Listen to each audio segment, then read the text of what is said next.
Suami saya sedang tidak bekerja sejak 5 tahun yang lalu karena di PHK dan belum mendapat pekerjaan lagi sampai sekarang, bahkan tidak menerima saran untuk mencoba usaha. Apakah ini satu ujian buat saya? Apakah suami saya berdosa karena hanya ibadah saja tanpa ikhtiar? Yang pertama, jelas ujian, dan setiap ujian yang diberikan sama Allah itu semuanya kebaikan. Jadi kenapa suami saya seperti ini? Karena Allah menginginkan kebaikan untuk kita. Yang kedua, apakah suaminya berdosa karena hanya ibadah saja tanpa berikhtiar? Iya, dosa, bahkan dosa besar. Kata Nabi, cukup disebut sebagai seorang pendosa mereka-mereka yang menyia-nyiakan orang yang wajib mereka nafkahi, gak cari nafkah. Bahkan yang lebih buruk, gak ada kelaki-lakian sedikit pun, mereka yang menyuruh istrinya kerja dan dia duduk ongkang-ongkang kaki di rumah, sholat witir, sholat tahajud, sholat duha, sholat ke masjid rajin, gak pernah lewat soft pertama, tapi gak cari nafkah. Maka ini manusia yang betul-betul akan celaka nanti di akhirat. Makanya ingatkan suami bahwa laki-laki itu wajib mencari nafkah. Jangan diam.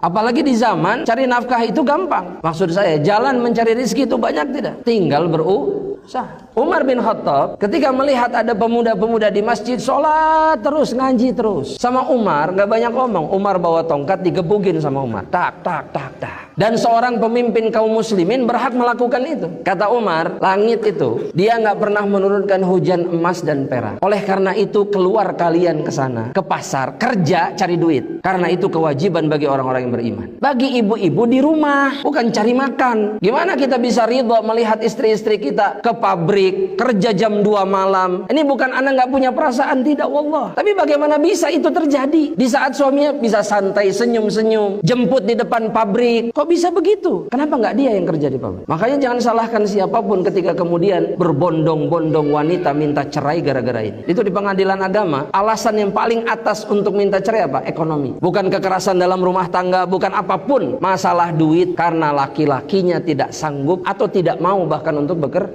Dan kehormatan laki-laki itu ada di mana? Ada di tanggung jawab.